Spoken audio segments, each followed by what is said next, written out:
Hey there, Papa's Posse. Don't forget about that QR code. Take you to my eBay, YouTube, and Instagram page.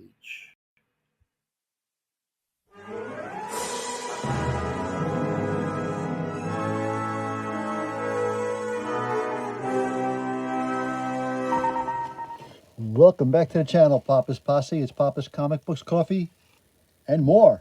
And today we have John Carter's Warlord of Mars, number 16, 35 cents, back in 1978. Title of the story, John Carter is Dead, by Chris Claremont and Ernie Colon. Now, before we begin, don't forget this book and others are available on my eBay page, Papa's Comic Books.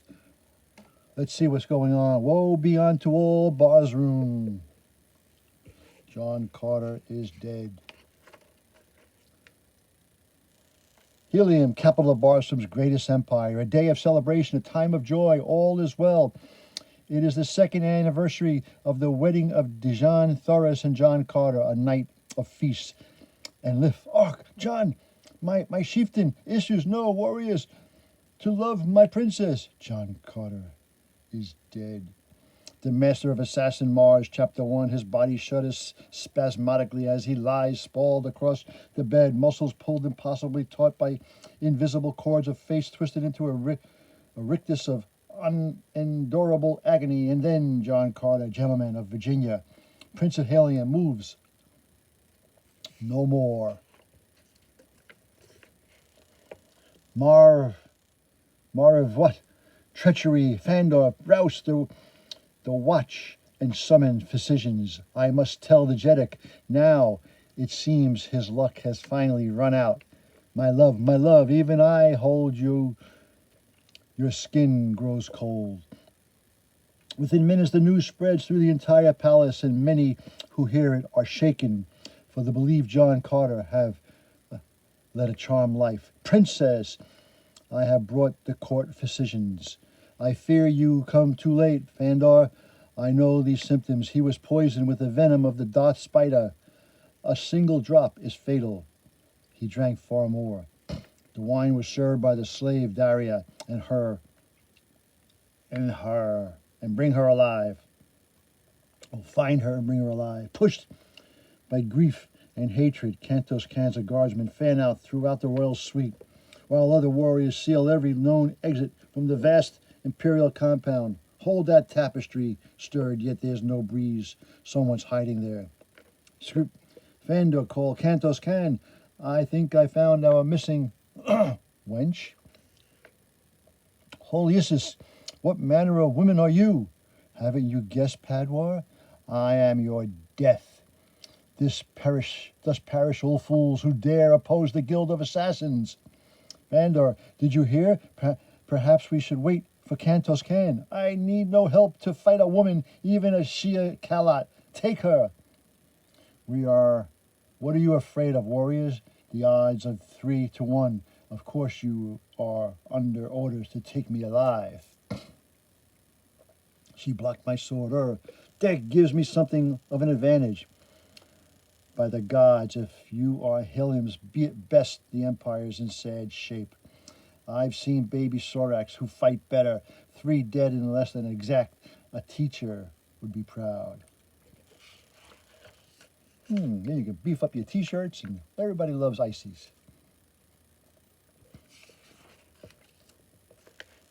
She leads the warriors a merry chase, slipping through the shadows like a wrath. Then, watching with a small smile as her pursuers rush by, following her carefully prepared false trail. An almost perfect assassination. Mordon himself couldn't have done better. Suddenly, what? Tripped. Someone's waiting for me. Whoever they are, they'll soon regret getting in my way. You? Yes, Daria, your mistress, Deja Thoris. I don't know why your damned guild sought my husband's death, but I promise you'll not leave here to boast of your triumph. Who's to stop me, princess? You? Look at you. John Carter's sword is so heavy you can barely hold it, and while you may have some small skill with a blade, I have been trained by the deadliest swordsman on Barsroom. Words have never won a battle, murderess, and all your skill matters nothing. against the hatred burning in my breast. That was too close for comfort. She's better than I thought. Tars Tarkas, look, the princess is in mortal combat with her traitor slave. I see Kantos can. I also see Deja Thoris is outmatched. Surround them, but take care. The assassin fights like an enraged Baneth. The Jedik's guard led by a Thark. Too many to handle. Only one chance. A hostage. Back, warriors, or by the beard of the holy death, Thurns Deja Thoris dies. You, Ulcio, would you dishonor the warrior princess? The woman isn't bluffing. I must act quickly and pray to Isis I'm making the right one. A single mistake and the princess' life is forfeit. Faster than the eye can follow. The giant shot Thark's lower right arm, shielded from Darius' sight by Kantos Can, pulls a dagger from its scabbard and lets fly. Oh! Gets her in the arm. And then he's a skilled locksmith. And then he's a strong arm. And then he's got good taste buds. And then, a magnificent throw, Tars Tarkas. Save your congratulations, Balak. They mean nothing if the female escapes. With that wound, she won't get far. I'm not going far, fool. The warrior enough to know when my cause is lost. You'll pry no secrets from my lips. Tars, stop her. Farewell, Deja Thoris. Let one you called your slave show you how to die. Tars, she is dead, princess. I am sorry, we have failed. Speak, physician, is there no hope? None, gracious lady. It was that spider venom, as Kantos Can suspected. We have tried every antidote to no avail. Your husband, our noble lord, is dead. Oh, princess, say nothing, solo princess. All of you leave me. I would be alone for a time. When everyone has gone, then Deja Thoris' brave facade slowly, surely shatters as her mind flutters with memories of the laughing Jasmunian who won her heart and whose death tonight was broken it forever. A sob catches in her throat. She feels her chest go cold and hollow with an ache that's almost more than she can bear. This man was all the world to her, and now he's gone. And I swear by your war sword, and by the soul of my first ancestor. Farewell, my chieftain. Though I may live 1,000 years, I will never love another as I have loved you. You will be avenged. Dawn the following day. Hear me, Isus, thou mother goddess, into whose hands Tars Tarkas Jedek of Tark commends the soul of his slain comrade John Carter. Treat him well, you, though mistress of life and death, for he was truly a prince among men, and though he lived among us but a few short years, he won for his name, honor, and medal, such as no other warrior has won in the history of Barzoom. Honor him, for he was the first to ever call Tars Tarkas a green warrior friend. No matter what the cost, if it takes the rest of my life, I will find those responsible for your murder and will make them pay. Thus speaking, Deja Thoris, the Hulk. And you can get a daisy. I used to have a daisy. He lies in state upon a bear of gold, wearing the harness and weapons of a prince of Helium. Deja Thoris sat with him through the night, and often she thought that he looked not dead, but merely sleeping. She remembered an earthly fable he taught her, and wondered if a kiss would make him. She tried, but didn't stir him, would wake him. But now, hours later, the unliving shell that was her beloved and being escorted to its final resting place in such a pageantry that would do Jedek of Jedeks proud. The cortege moves in the measured tread down Helium's avenue of ancestors, and it seems as if the city's entire population is there to watch. Along the way, warriors, grizzled veterans of hundreds campaigns break down and weep as the procession passes. Even the Thark delegation, led by Tars Tarkas and Lacoste Pitamal, is touched by the sorrowful mood of the crowd. Only Deja Thoris seems unaffected as she stands with her head held high, and only she knows the reason why. Midnight. It's been barely a full day since Carter's murder, yet the warriors' guardians his tomb. It has been eternity. Duran, that sound. Look, Jarek, a scout flyer, moving fast. 2, and without lights. It is done. I can only pray to Issus. I've done the right thing. Kara, Kantos, we saw a flyer. I know it, eluded the air patrol. Stay alert, warriors. I will inspect the tomb. As the great door swings open, light from the inner moon spills across the room, illuminating John Carter's ashen face. And for the first time since dear Alicia died, the young captain feels hot tears burn his eyes. It feels like only yesterday that he and Carter met in the dungeons below Warhorn. They became fast friends, and in the months that followed, they fought many a glorious battle. Okay, and in time Kantos had come to worship Commander almost as a god. All I ever wanted from life was to serve you, John Carter. Had you but said the word, I would have followed you into the valley door itself, to the gates of hell and beyond. Oh, Issus, why could not I have died in his place? At least, my friend, you lie in good company. For the place houses the bones and trappings of Hilim's greatest Jedics. I'd best be going to the gloomy air of the palace and making me uneasy. Any moment now, I expect I'll come face to face with some ancient ghost. Hey, Kantos! Who? Issus! Am I mad to speak of ghosts and have one appear before me? I am no ghost. John Carter, please return to the land of the dead from whence you came. Kantos, I mean you no harm. I heard a cry. Kantos, are you in danger? Stay away, Tarkus. The dead walk by the first egg. Help me. What? I thought it was John Carter's ghost. In this place, I'm not surprised, but for the ghost, he made a fairly substantial thump when he fell. Can a ghost lose consciousness? By Issus, a pulse. It's faint but steady. Call your surgeons, Kantos. I'll carry him to his palace. And shortly, we came as soon as we heard the news. Speak, physicians, how fares John Carter? Hail, Moors, Kajak, and Tardos Moors. I have good news. The pale-skinned Thark has once more cheated death. It is a miracle, Jeddak. Both my colleague and I concur that the prince will recover. Indeed, in a few days, he should be as good as new. Somehow, his unique Jasmunian metabolism counteracted poison.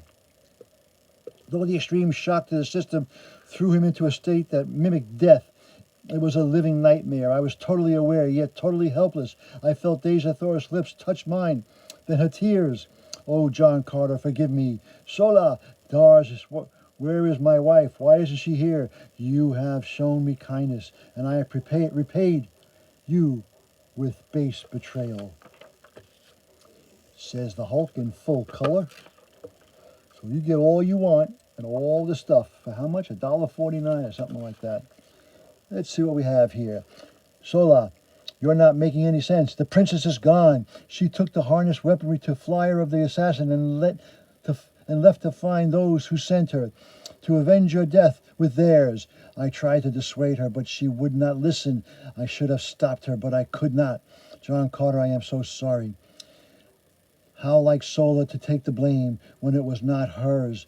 How like brave, noble, headstrong wife to challenge the fearsome might of the guild of assassins all by herself. Mors Kajak, alert the fleet. It leaves at dawn to seek my granddaughter. And woe betide any who would bring her home. No, Tardos Moros, you will not send out the fleet. I will find my wife alone. Think a moment, Jeddak. By sending a fleet after Deja Thoris, you may inadvertently be sealing her death warrant. In this case, a single warrior has a far better chance of success than an army.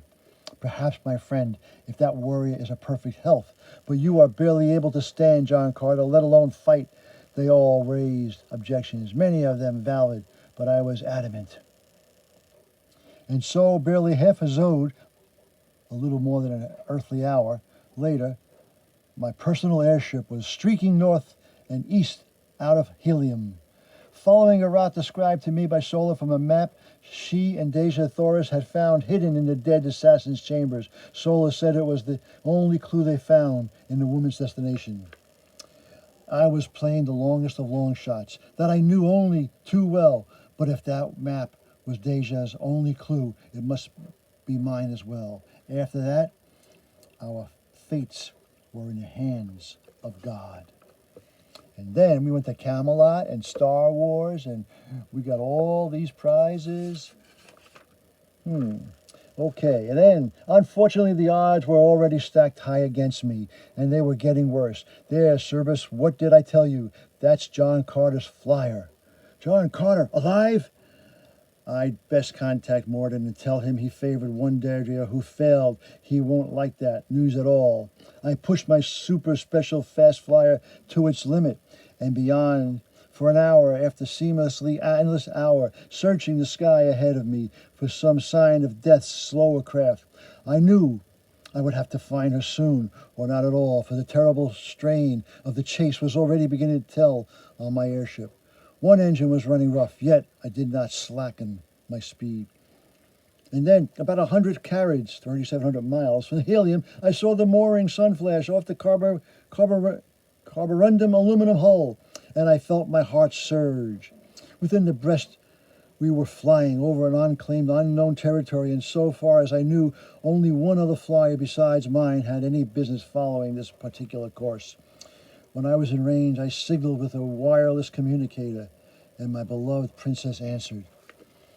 What a skill! That skill occasionally surprises me. After all, until my arrival at Bar's room, all I knew of flying machines were the clumsy night air observation balloons used during America's Civil War. I matched course with speed, and Deja's flyer docked in the two craft together. A moment later, I was at her entry hatch. Ha ha ha ha! What does he mean by that? My chieftain, John!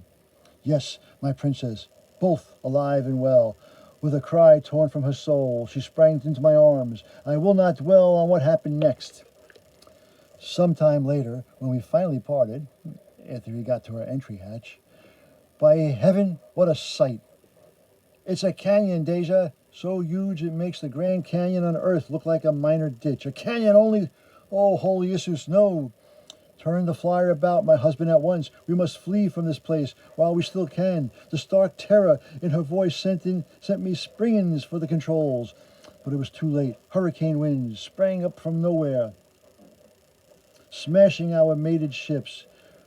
One way, then another, until the docking shackles shattered under the impossible stresses. And then what happened? And then there was cupcakes. That's what happened, cupcakes. And that was only the beginning. Downdraft. The engines are useless.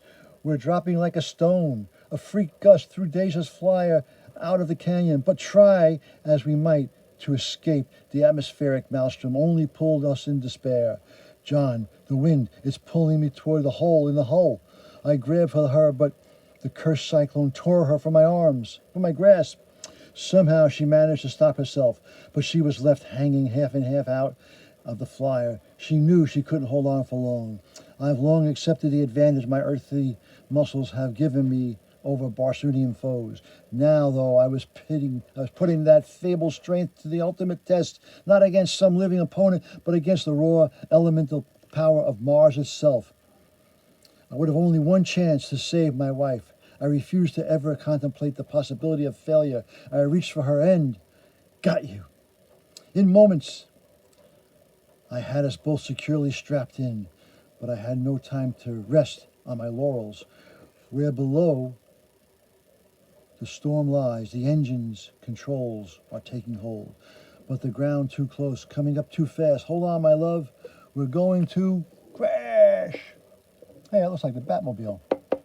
Only our harness and the incredibly tough hull of the flyer had saved us from instant death.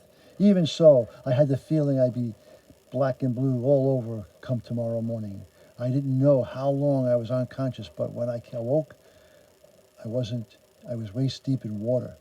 Moving slowly, I could not have moved fast if my life depended on it. I cut Deja free from her seat.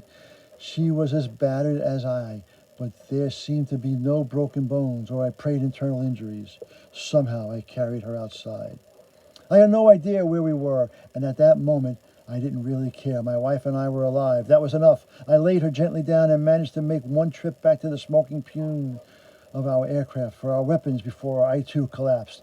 I fought to stay awake, to no avail, mercifully unaware as my eyelids closed of the tall, hunchbacked, amorphous shapes moving towards us out of the sandstorm. Oh no, grunting excitedly among themselves like predators who just found the day's prey.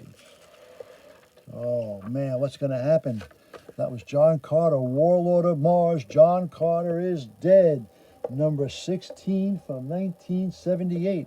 Hope you enjoyed that little reading. Now don't forget, this book and others are available on my eBay page, Papa's-Comic-Books. Please hit that like button and subscribe to the channel. And remember, as Papa, John Carter, and everyone else always say, That was easy. until next time, Papa is out.